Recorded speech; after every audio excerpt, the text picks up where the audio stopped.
So hello guys, welcome back to my another video and आप देख रहे हैं यूनियन पाठशाला। एंड आज का जो हमारा टॉपिक है, चैप्टर है, वो चैप्टर का नाम है इन्वायरमेंटल केमिस्ट्री। क्या नाम है?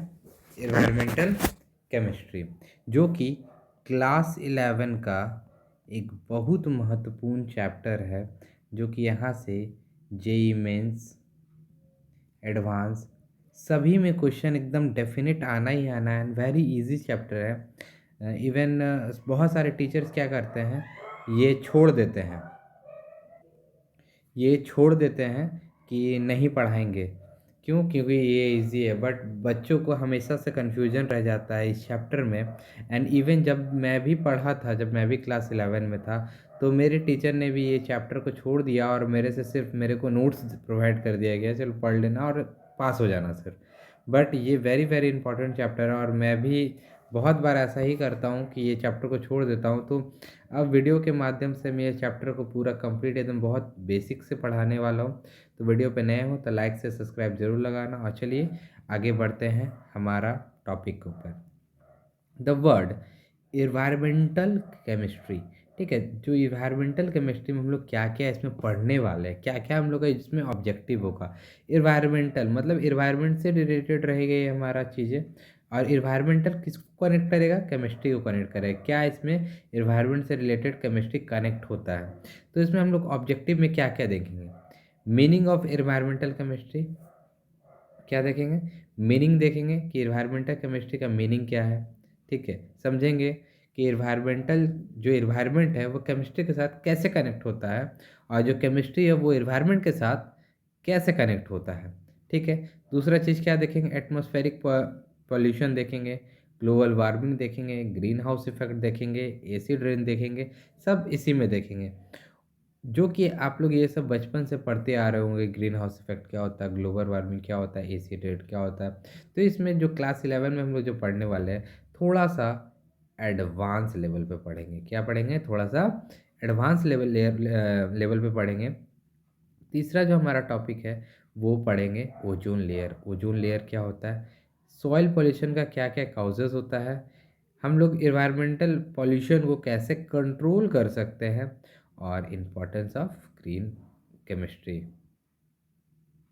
ग्रीन केमिस्ट्री, क्या इंपॉर्टेंस है ग्रीन केमिस्ट्री का। तो चलिए स्टार्ट करते हैं हमारा चैप्टर। और ये सारा ऑब्जेक्टिव इस चैप्टर में पढ़ने वाले इतना कर लेते हो तो आपका कोई भी क्वेश्चंस इससे नहीं छूटेगा, और कोशिश करूंगा इसमें मैं क्वेश्चन भी कराने का। चलिए आगे बढ़ते हैं। इंट्रोडक्शन। सबसे पहले कोई भी चीज़ का हम लोग क्या करते हैं, क्लास में कोई भी बच्चे आते हैं या फिर कहीं भी आप जाते हो, तो सबसे पहले क्या करते हैं हम लोग? इंट्रोडक्शन देखते हैं कि उस चैप्टर का इंट्रोडक्शन क्या है, उस चैप्टर का इंट्रोडक्शन क्या है। तो इंट्रोडक्शन क्या है? इन्वायरमेंटल केमिस्ट्री मतलब क्या, क्या समझे इससे? जितना भी टर्म्स है, ozone, depletion, green house, acid rain कैसे होता है, ये सब हमारा हॉट टॉपिक है। क्या है? हॉट टॉपिक है, जो हमेशा से हम लोग पढ़ते आ रहे हैं कि कैसे पोल्यूशन किया, कैसे ताजमहल ऐसे थोड़ा येलोइश हो रहा है। बहुत सारे पीपल इसके ऊपर बात करते हैं। तो ये सब किससे रिलेटेड है? ये सब सारे केमिस्ट्री से रिलेटेड है। तो सबसे पहले समझेंगे कि इन्वायरमेंटल केमिस्ट्री होता क्या है। द ब्रांच ऑफ केमिस्ट्री, किसका ब्रांच है? एक केमिस्ट्री का ब्रांच है। किसके साथ डील करता है? Various chemical phenomena. क्या वेरियस केमिकल फिनोमिना मतलब कि बोलने का तात्पर्य मेरा ये है कि जैसे मान लीजिए एसिड रेन हुआ, ठीक है, या बारिश हुआ। तो बारिश होते ही बहुत सारा इन्वायरमेंट में हमारा क्या है? गैसेज है। गैसेज है तो गैसेज क्या करता है? वाटर के साथ मिक्स कर जाता है। वाटर के साथ मिक्स कर जाता है। और वाटर और जब जब गैसेस मिक्स होता है तो अलग अलग रिएक्शन दिखाता है। कहाँ अलग अलग रिएक्शन दिखाता है? कहाँ दिखाता है? तो स्काई में ही दिखा देता है, मतलब हवा में ही दिखा देता है। हवा में दिखाई देता है, और उसके बाद जब वो पानी जब हमारे अर्थ के ऊपर गिरता है, जब हमारा पानी अर्थ के ऊपर जब गिरता है, तो वो एसिड का रूप ले लेता है और बहुत सारी बीमारी, बहुत सारी चीज़ें होने लगती है। तो ये क्या है? केमिकल फिनोमिना है ऑकरिंग इन द इन्वायरमेंट। कहाँ होता है? इन्वायरमेंट में होता है। उसी फिनोमिना को हम लोग एनवायरमेंटल केमिस्ट्री बोलते हैं। उसी फिनोमेना को एनवायरमेंटल केमिस्ट्री बोलते हैं। The branch of chemistry which deals with the study of various chemical formula occurring in the environment. जो भी केमिकल फार्मूला हमारे एनवायरनमेंट में हो रहा है, उसी एनवायरनमेंट में, उसी एनवायरमेंटल को, या एनवायरनमेंट में जो हो रहा है केमिस्ट्री, उसी उसको बोलते हैं एनवायरमेंटल केमिस्ट्री। तो एनवायरमेंटल केमिस्ट्री में कुछ 4 मेन बेसिक बातें हैं। जो क्या बेसिक बात है, उसमें हम लोग फैक्ट के बारे में बात करेंगे, वाटर्स के बारे में बात करेंगे, सॉइल्स के बारे में बात करेंगे। तो क्या बेसिक बातें हैं, जो भी कंपोनेंट है एनवायरनमेंट का जो मेन कंपोनेंट है, वो कंपोनेंट का नाम है एटमॉस्फेयर। पहला कंपोनेंट, दूसरा हाइड्रोस्फेयर, तीसरा लिथोस्फेयर और चौथा बायोस्फेयर। यही 4 मेन मेजर या इम्पॉर्टेंट कंपोनेंट बोल सकते हो, जिससे हमारा पूरा एनवायरनमेंट बना हुआ है, जिससे पूरा एनवायरनमेंट बना हुआ है। एटमॉस्फेयर का क्या मतलब है, हाइड्रोस्फेयर का क्या मतलब है, लिथोस्फेयर का क्या मतलब है और बायोस्फेयर का क्या मतलब है, अभी हम लोग इसी वीडियो में देखने वाले हैं। और भाई लोग, अगर वीडियो पे नए हो तो लाइक से सब्सक्राइब जरूर लगाना और घंटी के आइकन को दबाना ना भूलें। अब देखिए, एटमॉस्फेयर क्या है। एटमॉस्फेयर, एटमॉस मतलब हमारा वातावरण। एटमॉस्फेयर अर्थ का ब्लैंकेट भी बोलते हैं। क्या, अर्थ का पूरा कंप्लीट ब्लैंकेट। यहाँ पे आप एक इमेज देख सकते हो। मैं थोड़ा इसको एक सेकेंड,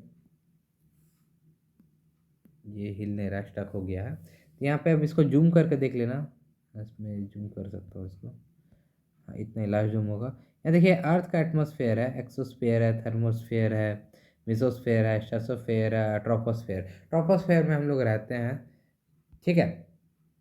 चलिए वो सब बात की बात है, पहले हम लोग बात कर लेते हैं एटमॉस्फेयर होता है क्या है। अब ब्लैंकेट ऑफ गैसेस लेयर, ठीक है, ये ब्लैंकेट है और बहुत सारे गैसेस प्रेजेंट है लेयर में, जो कि ट्रोपोस्फेयर में आता है। That extend to height about 1600 kilometre above the earth surface.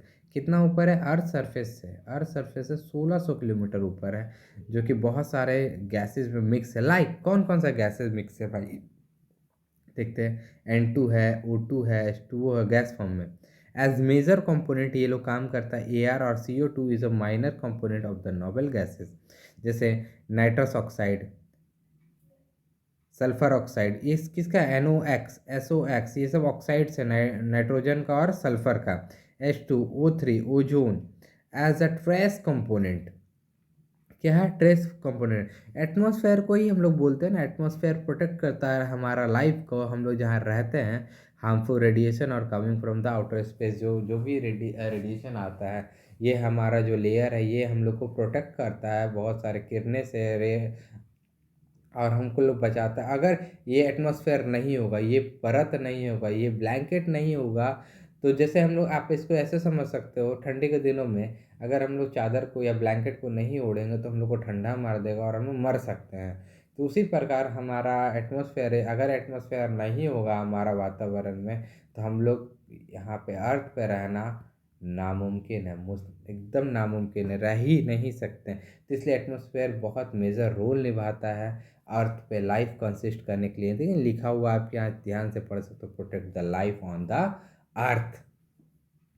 अब आगे देखते हैं हाइड्रोस्फेयर क्या है। हाइड्रोस्फेयर का मतलब, हाइड्रो का मतलब ही समझ में आ रहा, पानी का बात कर रहे हैं। क्या बात कर रहे हैं? This comprise about 75% of the earth surface. किससे ढका हुआ है? पानी से ढका हुआ है। जैसे all source of water like ocean, river, lake, glacier, ground water, क्या है? सारा पानी है। 75% क्या है हमारा अर्थ पे? पानी है। लिथोस्फेयर, लिथोस का मतलब ये होता है अर्थ क्रस्ट। क्या होता है? ये किसको रेफर कर रहा है? It refer to the earth solid crust containing the outer mirror cover like soil, rock and mountain. जो हमारा अर्थ है, आप देखना, जो पहला लेयर है जो हमारा अर्थ का, इसमें सॉयल है, मिट्टी है, रॉक्स है, माउंटेन, सब कहाँ है? सब ऊपर लेयर में, अपर लेयर में। Soil is the upper most part of the earth crust which contain weather, rock and organic matter. जो भी हमारा खनिज पदार्थ है, वो सारा हमारा अर्थ सरफेस पे ही मिलता है, ना कि अर्थ के अंदर मिलता है। सारा कहाँ मिलता है? ऊपर ही मिलता है। हम लोग जो मिट्टी में कुछ लगाते हैं, धान लगाते हैं, कोई भी प्लांट लगाते हैं, तो सारा कहाँ मिनरल्स रहता है, जो भी मिनरल्स रहता है वो मिट्टी में प्रेजेंट रहता है और उसी के कारण हम लोग लाइफ कंसिस्ट है। तो ये देखिए, ये भी एक मेजर पार्ट है लिथोस्फेयर हमारा अर्थ सरफेस के लिए या अर्थ के लिए। और लास्ट बायोस्फेयर, जो कि बहुत इंपॉर्टेंट है। बायो का मतलब ही होता है क्या, जीवन। It refer to domain of living organism. सारा किस ये बायोस्फेयर क्या है, लिविंग ऑर्गेनिज्म को रेफर करता है। It contact with the atmosphere, hydrosphere as well as lithosphere. ये जो बायोस्फेयर है, ये तीनों जो स्फेयर है, जो हमारा एटमोस्फेयर, हाइड्रोस्फेयर और लिथोस्फेयर, ये तीनों से कनेक्टेड है। क्या है, तीनों से कनेक्टेड है और इसके बिना जीवन नहीं चल सकता है, इसके बिना जीवन नहीं चल सकता है।